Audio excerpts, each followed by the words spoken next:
Tudo bem? Como vão vocês? Estão se cuidando direitinho? Estão aí prevenindo contra o corona? Estão usando o álcool bem certinho, levando na bolsa, né? Aliás, eu espero que vocês não estejam saindo de casa, né? Que esse álcool esteja guardado aí, que vocês têm condição de estar lavando a mão o tempo todo. Moçada, a gente vai aí para a nossa videoaula da semana e o nosso tema é a célula vegetal, tá? Esta aula, como referência, é o nosso capítulo 1 da nossa apostila, tá? E envolve aí a aula 1 e 2, perfeito? Vamos lá? A primeira coisa que a gente vai ver são as características da célula vegetal. Vamos ver essa célula vegetal, né? Primeira coisa que a gente vai precisar destacar que é uma célula eucarionte. Se é uma célula eucarionte, significa que essa célula é provida de uma carioteca, né? Existe uma membrana envolvendo o material genético. A célula diferente disso, só para a gente lembrar, é a procarionte. Então lá as bactérias que não apresentam envoltório nuclear, o material genético está disperso no citoplasma, tá legal? Eu tenho como célula eucarionte a célula animal e a célula vegetal, ok? Nós estamos destacando agora a célula vegetal. E como célula vegetal, ela deve ter características diferentes da célula animal, por isso tem outro nome, correto? E nós temos aí 3 características que vão fazer a distinção de uma célula vegetal para uma célula animal. A primeira coisa que a gente deve destacar é a presença de um vacúolo. Vacúolo, essa estrutura que você está vendo aqui, grande no interior da célula, tá? Onde eu tenho água armazenada aí, tá? Eu tenho líquido aqui dentro. Além de eu ter o vacúolo, eu tenho aqui a presença da parede celulósica, tá? Parede celulósica que está fazendo o revestimento todo dessa célula e está antes aí da membrana plasmática, tá? Parede celulósica, a gente vai discutir sobre ela um pouco mais à frente.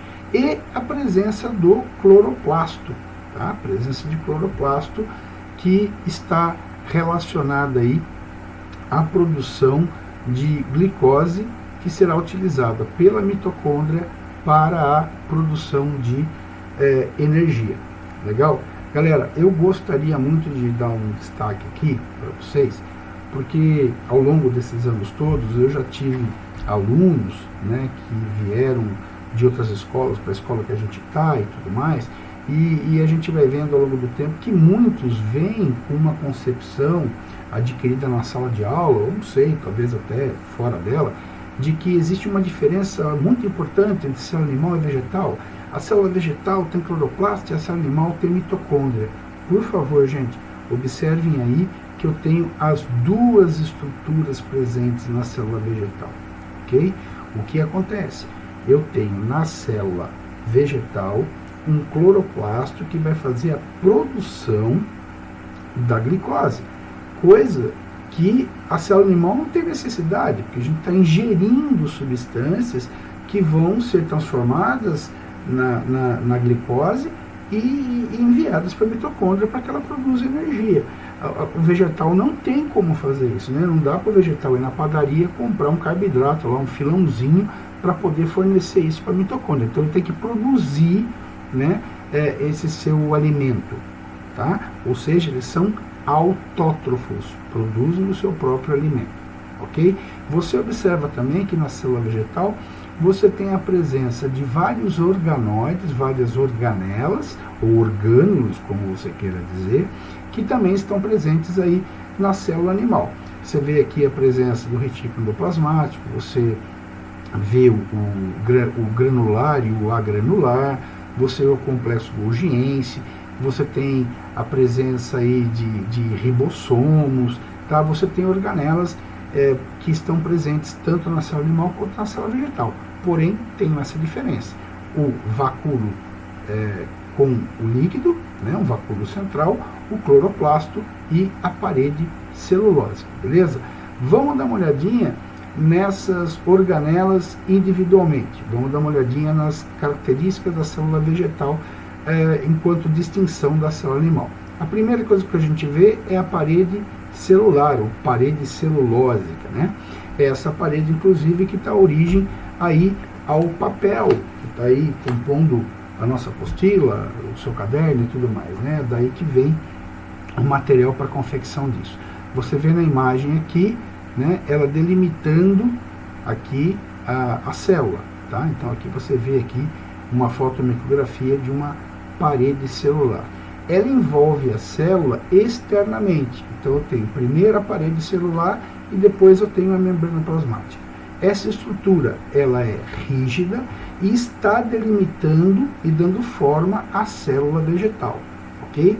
Ela tem como uma grande característica a prevenção de ruptura da membrana plasmática. A gente vai ver daqui a pouco a questão da osmose e é um momento em que, se a célula recebe muita água, ela pode romper, ela pode estourar. Na célula vegetal isso não vai acontecer. Por quê? Porque tem uma parede celulósica delimitando, né, toda a área ali, circulando toda a membrana plasmática, não permitindo que a membrana plasmática da célula venha a se romper, ok? E além do mais, ela fica como uma parede protegendo contra a entrada de patógenos, contra a entrada de organismos que poderiam vir a prejudicar essa célula, perfeito? Vamos ver do que é feita essa parede celular. Essa parede celular, ela é formada por fibras, né? Você vê aqui na imagem que eu tenho uma grande quantidade de substâncias. São elas microfibrilas de celulose. É aqui que está a celulose juntamente com a hemicelulose, tá? Qual é o papel dessas microfibrilas? É ela que dá resistência, tá? E dá toda a arquitetura, toda a forma da parede celular, né? Então o formato dela é dado por essas fibras que nós temos aí, chamada de microfibrilas, perfeito? Além do mais, nós temos a hemicelulose, que vai fazer com que eu tenha a expansão da célula, né? Ela consiga fazer com que a célula se expanda, para que não fique um negócio totalmente hermético. Ela tem essa hemicelulose, que vai permitir a expansão celular, e pectinas, que vão dar a plasticidade e flexibilidade a esta parede. Ela, como eu falei anteriormente, ela não pode ser totalmente rígida, né? Ela tem que ter uma certa plasticidade, ela tem que ter flexibilidade para que eu possa ter o desenvolvimento e tudo mais da célula, perfeito? Então aqui, característica da nossa parede celular. Além da parede celular, nós teremos o vacúolo, ok? O vacúolo é uma estrutura que é preenchida por aquilo que nós chamamos de suco celular, ou seja, eu não tenho só água ali dentro, tudo bem? Eu tenho água e substâncias inorgânicas e orgânicas. Enquanto substâncias inorgânicas, a gente citou aqui alguns exemplos. Eu tenho íons de cálcio, potássio, sódio, fósforo, estão ali dentro, né? E eu também tenho substâncias orgânicas como açúcares, ácidos orgânicos, proteína, pigmento e por aí vai, tudo bem? Então, o líquido que está dentro, ali dentro, a substância que está dentro do vacúolo, ele é chamado de suco celular, ok? Suco celular. Na imagem aqui, a gente consegue ver o vacúolo, ó, grande, né? bem desenvolvido aqui, ó, o vacúolo. O que ele vai fazer? Ele vai fazer o controle osmótico, né? Esse vacúolo, ele vai ter o papel, vamos colocar como um grande papel dele, é exatamente fazer o controle osmótico, né? Ele tem uma série de substâncias ali dentro e o meio externo também tem muita substância. E é ele que vai permitir que aconteça essa troca, esse controle osmótico, a dissolução de substâncias no interior da célula, tá? Esse suco celular, ele tem um pH aproximado aí de 5, tá? Ele tem um pH em torno de 5. Tudo bem, galera? Vamos seguir em frente aí com ele mesmo. O que eu estou observando aqui? Que esse vacúolo, ele é uma bolsa, né? E como bolsa, ele ele é formado por uma membrana, ele tem uma membrana. Essa membrana é uma membrana lipoproteica, que a gente chama de tonoplasto, tá? Veja bem, ela é lipoproteica, então ela é muito semelhante à membrana plasmática, né? Ou seja, ela tem permeabilidade, mas uma permeabilidade seletiva, né? E é o fato dela ter exatamente essa aparência com a membrana plasmática que permite que ela faça essas trocas com o meio. É importante a gente destacar o seguinte, galera: quando a célula vegetal ela surge, né, quando eu tenho lá a célulazinha bebê, né, uma célula pequenininha, esse meu vacúolo, ele não é grandão, tá? Ele é dividido em vários vacúolozinhos, muitas vezes. São estruturas pequenas que vão se desenvolvendo, né, vão crescendo e acabam se tornando um grande vacúolo. Então, quando você pega uma célula jovem, uma célula novinha, eu tenho vários vacúolozinhos ali presentes na célula. E quando ela vai se desenvolvendo, quando ela se torna adulta, você vê que ela acaba tendo um único vacúolo bem desenvolvido, tá? Então, essa película que faz a delimitação do vacúolo, né, que seria a membrana do vacúolo, é chamada de tonoplasto, ok? Uma estrutura lipoproteica bem parecida aí com a membrana plasmática. Tranquilo? Outras estruturas que a gente vai ver estão no entorno desse meu vacúolo. Você vê que ele ocupa um espaço grande mesmo, e ocupa uma boa porção da célula, mas eles têm várias funções, ele tem um papel muito importante para a célula, né? Então veja bem, participam dos processos metabólicos celulares, né? Eles estão aí trabalhando com o processo metabólico da célula. Ali, como a gente viu, tem substâncias orgânicas e inorgânicas, então tem um papel metabólico, né? As reações que ocorrem no interior da nossa célula, tudo bem?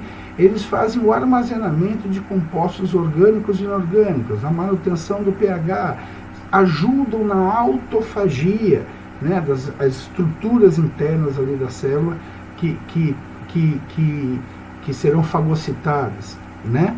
Ele guarda, ele armazena pigmentos da célula, né? E ainda consegue guardar toxinas, né, e outras substâncias que venham invadir a célula. Tudo bem, galera? Até aí tá tranquilo? Espero que sim, né?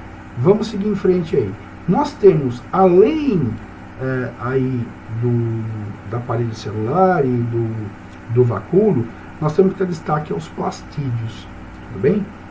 Os plastídeos, a gente fala sobre ele, você viu lá, eu vou citar 3 estruturas, né? A parede celulósica, o vacúolo e o cloroplasto. Aí eu termino o vacúolo e apareceu aí o plastídio. Por que eu estou colocando isso?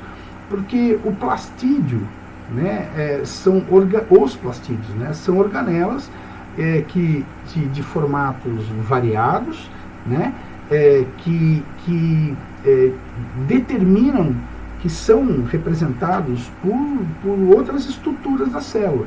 Então você tem, por exemplo, os cloroplastos, são plastídeos, os cromoplastos, leucoplastos, helioplastos, amiloplasto, tudo que eu estou colocando para vocês aqui são plastídeos, né? Então eu pego o cloroplasto, responsável pela fotossíntese, o cromoplasto é pigmentação, leucoplasto, estocagem de nutrientes, né?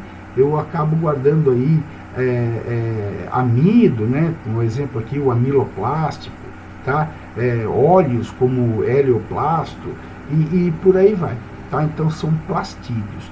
O cloroplasto é um plastídeo, beleza? É uma organela que tem a função de realizar fotossíntese, tudo bem? Vamos falar dele em definitivo então. A gente tem o cloroplasto armazenado, estocado nas partes verdes das plantas, tá? O cloroplasto, ele está presente em grande quantidade, existe uma quantidade enorme de cloroplastos no interior da célula, tá? E sempre nas partes verdes das plantas, né? E eu tenho um grande destaque, né, um número muito grande dessas organelas presentes ali nas folhas. Qual é o papel dessa minha organela? Né? São eles os responsáveis pela fotossíntese, né? Ou seja, através da exposição à luz, tá, eu tenho condição de realizar a produção de glicose, eu tenho a condição de produzir a matéria-prima necessária para poder ir até ali a mitocôndria e, juntamente com o oxigênio, poder produzir energia, né? Ô, professor, você está falando aí, vai glicose para a mitocôndria e oxigênio, mas a planta não é responsável por liberar oxigênio? Sim, ela libera oxigênio e também utiliza oxigênio para poder produzir energia da mesma forma que a gente. Tudo bem? Uma característica interessante do cloroplasto, galera, é o que eu estou destacando para vocês aqui. Quando esse cloroplasto fica exposto à luz por muito tempo, né, uma exposição muito longa à luz, ele acaba fazendo acúmulo de amido, ele acaba acumulando, guardando amido. O que nós temos aqui é a imagem de um cloroplasto, tudo bem? Você vê aqui um monte de disquinhos, tudo bem? Um monte de disquinhos que nós chamamos de tilacoides, tudo bem? Tilacoides. O conjunto deles, juntos aqui, um tilacoide, tilacoide, tilacoide, tilacoide, tilacoide, tilacoide, tilacoide, esse monte de tilacoidezinho aqui, forma o que nós chamamos de grânum, ok? É o que nós chamamos de grânum. E é nesta região toda aqui, né, que eu tenho a entrada da luz, aqui nos tilacoides, para que eu tenha os elétrons sendo excitados e tudo mais, para poder começar o processo fotossintético. Ok? Então, a grande responsabilidade do cloroplasto é exatamente a produção da fotossíntese. Legal a gente destacar aqui, galera, dar uma viajada na maionese aí, que essa estrutura, ela tem DNA próprio, tá? Ela tem DNA próprio, ela, assim como as mitocôndrias têm o DNA próprio. E isso é muito interessante, porque a gente acaba entendendo que elas foram estruturas que eram células antes, que estavam vivendo sozinhas, tá? Aí eu tenho algo chamado a teoria da endossimbiose, quando em um determinado momento, né, eu tenho entrada dessas estruturas que nós chamamos hoje de organelas em outras estruturas celulares, tá? Então ela tem DNA próprio. Por quê? Porque ela tinha a sua, vamos chamar assim, sua vida independente antes, tá bom? Aí através da teoria da endossimbiose a gente vê aí que eu acabo tendo ela se associando a outras células. Perfeito? O mesmo acontece com as mitocôndrias. Legal? Então isso é um detalhe importante. Ela tem DNA próprio. Ok? Gente, como comentei para vocês, o tilacoide é onde acontecem as reações de oxidação da água, tá? Para fazer a liberação do oxigênio que vai ser utilizado aí na fotossíntese. Tudo bem? Então é exatamente através dos tilacoides que eu tenho a liberação do oxigênio da fotossíntese. Perfeito? O que eu tenho no meio desses grânulos e tudo bom, que é onde está o estroma, né? É praticamente proteína, tudo bem? É proteína, tranquilo? Então você vê a estrutura aqui, o grano, onde eu falei para vocês, e aqui fora do grano, né, dos granos aqui, você tem um estroma, tudo bem? E esse estroma, ele está aí relacionado, ele tem, desculpa, como composição basicamente proteína, tudo bem? Tranquilo? Então vamos seguir em frente. Ok.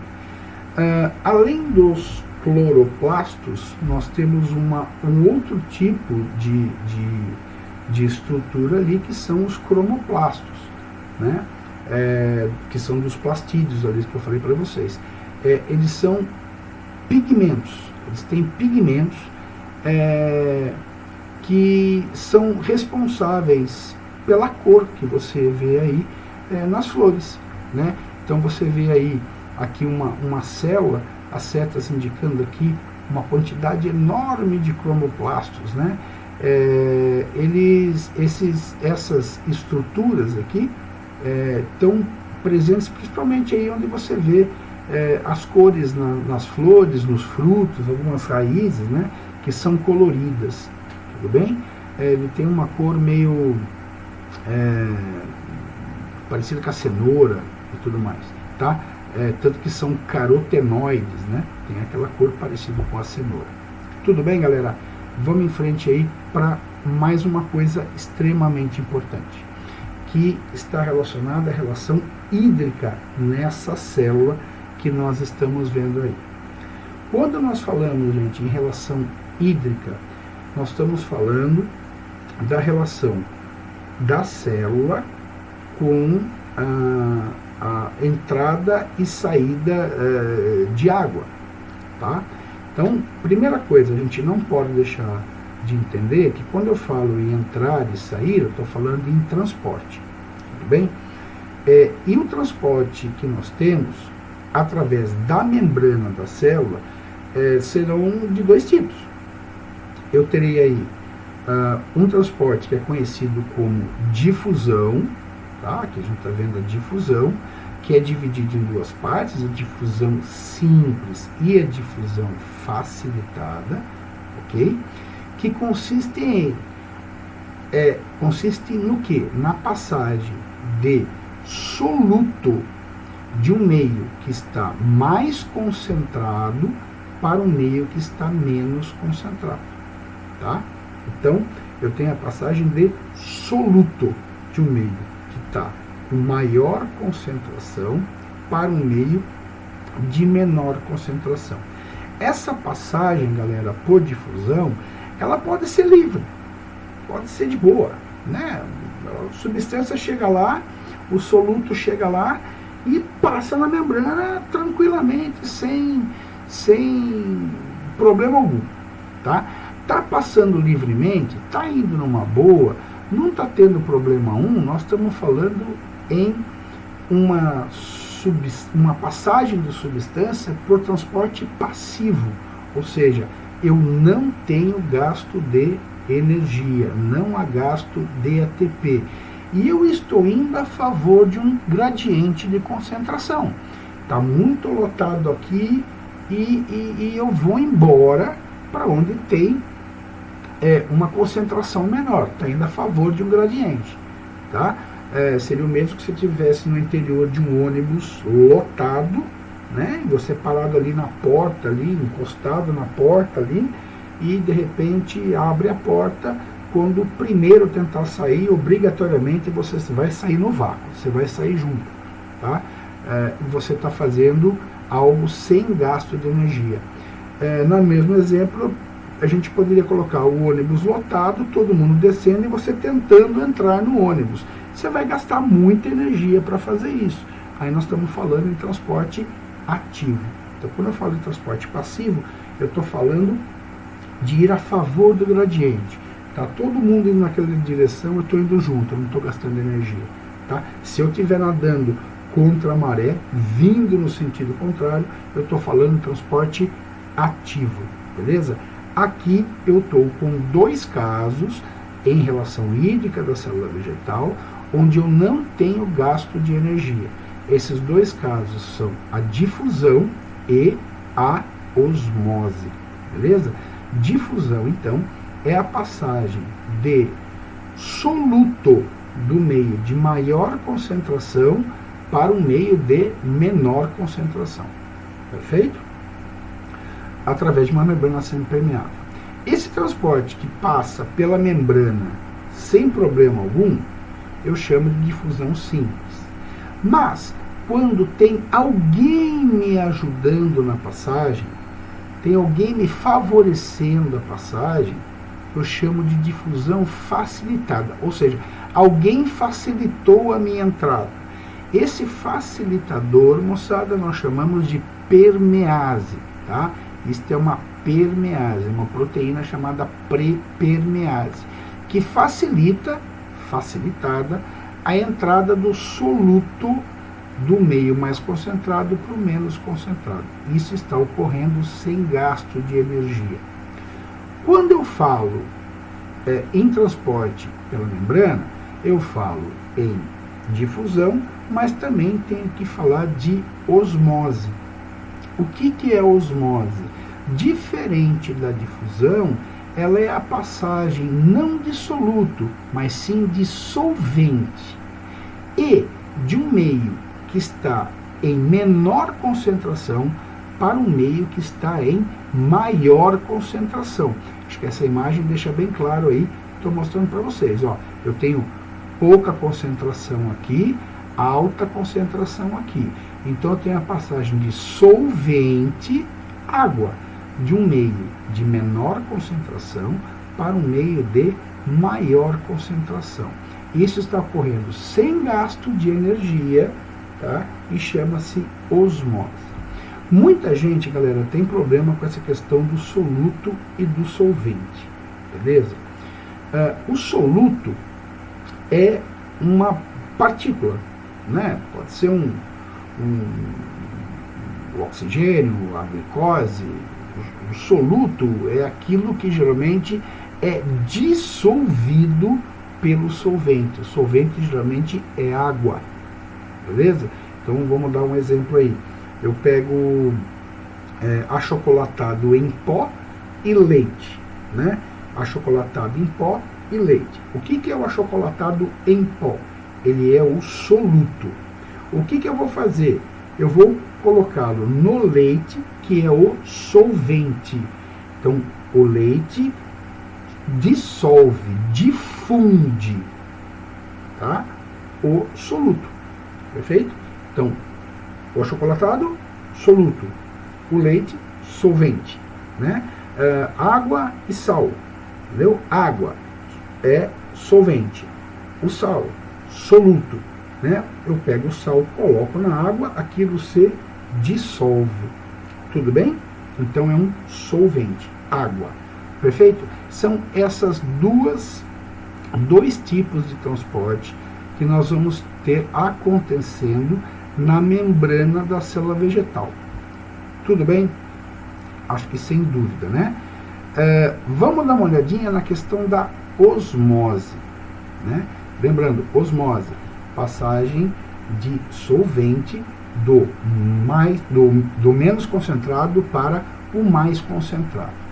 Gente, a célula vegetal constantemente vai estar fazendo esse tipo de trabalho, né? Constantemente a célula vegetal está em trabalho osmótico, perfeito? Então, conforme eu aumento a concentração de uma solução, da onde está a célula vegetal, eu vou aumentando a tal da pressão osmótica, perfeito? Então, eu queria que você entendesse aqui que toda vez que eu tiver minha célula em concentrações idênticas ao meio onde ela está, ao meio externo, eu terei a célula numa situação de isotonia, ou seja, as concentrações estão iguais, perfeito? Tanto da parte interna quanto com a parte externa. Entenda que aqui eu tenho uma célula em um meio, tá, que tem uma concentração de sais, por exemplo, iguais à concentração interna, tá? Então eu tenho o fluxo de água, né, igual do que entra com o que sai, perfeito? Agora, vamos imaginar que eu tenho a célula numa outra situação, né? Eu tenho uma concentração maior no interior da minha célula e o lado de fora tem uma concentração menor. O que está acontecendo aqui? A célula está em meio hipotônico, né? A concentração externa está menor. O que vai acontecer? Como a parte externa tem uma concentração menor de sais, a água, o solvente, vai entrar no interior da célula para tentar igualar essa concentração, diferente do que vai acontecer se ela estiver no meio hipertônico, né? A célula estando no meio hipertônico, ela tem um meio que a concentração de sais está maior do que o interior da célula. Qual é a tendência natural? É a água sair da célula, aumentando essa concentração. Essa situação do hipertônico, galera, ela é a situação que dá para a gente utilizar como exemplo quando você coloca uma alface, por exemplo, na mesa e resolve temperar essa alface antes de pôr no prato, né? Você vai lá, põe o seu sal, o seu salzãozinho, põe o seu azeite e tudo mais, e deixa temperado em cima da mesa. Quando você vem para comer, aquela alface está murcha. Por que aconteceu isso? Porque o meio externo, ou seja, a superfície da alface ali, tinha uma concentração de sais superior à concentração interna da célula, tá? Esses sais você depositou lá para fazer o seu tempero. Qual é a tendência natural? O vacúolo da célula, né, o suco celular, vai liberar água para fora dessas células, ou seja, para fora da alface, para que as concentrações se igualem. Saindo a água, eu tenho a célula ficando murcha, né? Ela murcha completamente. Por quê? Porque ela perdeu a água para o meio externo. É o exemplo típico do que acontece quando eu coloco a minha célula em meio hipertônico. Eu poderia reverter a situação, basta colocar numa situação contrária, né? Eu diminuo a concentração externa a ponto de a água poder entrar ali dentro, que é o que acontece no ambiente. Tudo bem? Quando nós vemos essa situação acontecer, galera, quando a gente põe a célula nessa situação, eu vou ter nomes específicos para o que está acontecendo, tá? Então, por exemplo, uma célula em meio hipotônico, né? Em meio hipotônico, o que vai acontecer se a célula está em meio hipotônico?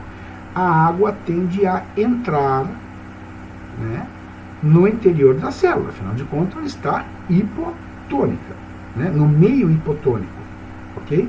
Então aqui tem uma concentração maior do que o lado externo. Quando isto acontece, galera, eu quero que você entenda o seguinte: eu tenho uma pressão acontecendo para a entrada da água, tá? Nós chamamos isso de pressão osmótica. A água está entrando, está exercendo uma pressão. Ao mesmo tempo que eu tenho uma pressão acontecendo aqui na parede, né? Eu tenho uma pressão acontecendo na parede. É tipo assim, você empurra daí, eu empurro daqui, entendeu? E nesta situação, a célula não vai estourar. Por que ela não vai estourar? Ela não vai estourar porque eu tenho a parede celulósica exercendo essa pressão contrária, não permitindo que haja o rompimento desta membrana, não permitindo que ela enche ao ponto de estourar, que é o que aconteceria com uma célula animal. Se eu colocar o sangue nessa situação, uma célula sanguínea, ele vai estourar. Por quê? Porque eu tenho aqui a membrana, a parede celulósica em volta, não permitindo que eu tenha o rompimento da membrana. É esta situação que você está vendo aqui que é o ideal para uma célula vegetal, é o ideal para uma planta, né? É isso aqui que nós falamos que ela está em turgor, tá? Em turgescência. Ela está num estado que é o ideal dela, tá? É isso que permite, inclusive, que ela realize seus movimentos, que ela se mantenha ereta e tudo mais. Então, a água entra, exercendo uma pressão, e eu tenho uma pressão no sentido contrário em direção à membrana. É o mesmo que você estivesse imaginando uma bola, sei lá, uma bola qualquer, ela está murcha, tá? A borracha de dentro da bola, ela seria a membrana plasmática, e o couro da bola, a borracha externa, né, o couro da bola, tem uma bola de futebol de campo, eu tenho ali o couro da bola como a parede celulósica e a borracha na parte interna, né, como a membrana plasmática. Essa sua bola está murcha, você põe lá a bomba, enche, ela vai enchendo, e ela não vai estourar. Por quê? Porque chega uma hora que o couro vai fazer pressão contra a borracha de dentro, e a borracha fazer a pressão contra o couro, né? Até um ponto que isso para, tá? Ela não vai romper, ela não vai estourar, tá? E tá ali a bola perfeita para você jogar, ela quica, ela vai para a direção que você quer e tudo mais. É o que aconteceria com a planta, né? Ela estando no estado de turgescência, de turgor, ela está na situação ideal para ela. Eu colocando a célula em meio isotônico, eu não tenho troca de nada aqui. Tá? Então, o mesmo que entra de água, sai de água, é exatamente igual. Eu não tenho, basicamente, nada acontecendo. Tá? Eu falo nesse momento que a célula está flácida. Tudo bem? Flácida. E, quando eu tenho a célula em meio hipertônico, ou seja, aqui fora a concentração está muito grande, o que vai acontecer é que a água do vacúolo, você vê ele murchinho aqui em relação aos outros, a água do vacúolo vai sair para tentar igualar a situação externa, a concentração externa. O que vai acontecer? A planta vai murchar, o vegetal vai murchar, porque a célula entrou num estado que nós chamamos de plasmólise. Ela está plasmolizada, tá? Ela murchou. Então, o que eu tenho? Em meio hipertônico, as células estão plasmolizadas, elas estão murchas, tá? Elas estão totalmente sem água, perdeu a água a célula, então ela vai plasmolizar, ela vai murchar. Você tem aí quase que o descolamento da membrana plasmática aqui da parede celulósica. Em meio isotônico, eu não tenho nada acontecendo, a célula está flácida, tá? Ela não está nem inchada e nem murcha totalmente, ela está flácida, tá? Porque não tem nada acontecendo, as concentrações estão iguais. E no meio hipotônico, eu tenho ela em estado de turgescência, né? Cheinha, bem cheinha, que é o ideal. É o jeito que uma célula vegetal gosta de estar teoricamente, porque é aqui que acontecem todas as suas atividades. Então, lembrando que eu tenho uma pressão osmótica e uma pressão de turgescência ocorrendo aqui também, tá? Então, se eu pegar, por exemplo, no caso isotônico, eu tenho pressão osmótica igual a pressão de turgescência, perfeito? Se eu pegar no hipertônico, eu tenho aqui a turgescência maior do que a osmótica, e por aí vai. Tudo bem, galera? Eu quero deixar a vocês o meu muito obrigado, agradecer pela paciência de vocês estarem aí me ouvindo nesse quadradinho aí, dar aula para vocês, dizer que eu estou com bastante saudade mesmo, pedir que vocês se cuidem, tá? É muito sério o que está acontecendo com a contaminação aí do coronavírus, tudo bem? E que a gente estude. Destaquei para vocês aqui, vamos estudar. Galera, repetindo, nós não estamos de férias, tudo bem? Nós estamos apenas nos resguardando, né? Aqui coloquei uma brincadeirinha com vocês, usem álcool gel, né? Siga toda a recomendação do Ministério da Saúde, põe máscara, põe óculos, põe gorro, põe luva, fique longe das pessoas, né? Faça o afastamento, siga as recomendações, mas não se esqueça, existem coisas que a gente não consegue se livrar, como é o caso aí dos mosquitinhos, tá, galera? A dengue está correndo solto, está afetando muita gente, então a gente não tem que cuidar só do coronavírus, tá? A vacinação para gripe já está acontecendo, já vai chegar um momento que está liberado para vocês vão lá, tomem a vacina, mas se previnam também contra a dengue, que agora é o pico da doença, tá bom? Peço que vocês realizem todos os exercícios referentes a esta aula. Semana que vem a gente vai estar junto em mais uma videoaula, se Deus quiser. e eu estou à disposição de vocês aí pelo grupo de vocês, tá? Qualquer dúvida que vocês tiverem, por favor, entre em contato comigo. Um super abraço, um beijo e fique com Deus. Tchau, tchau.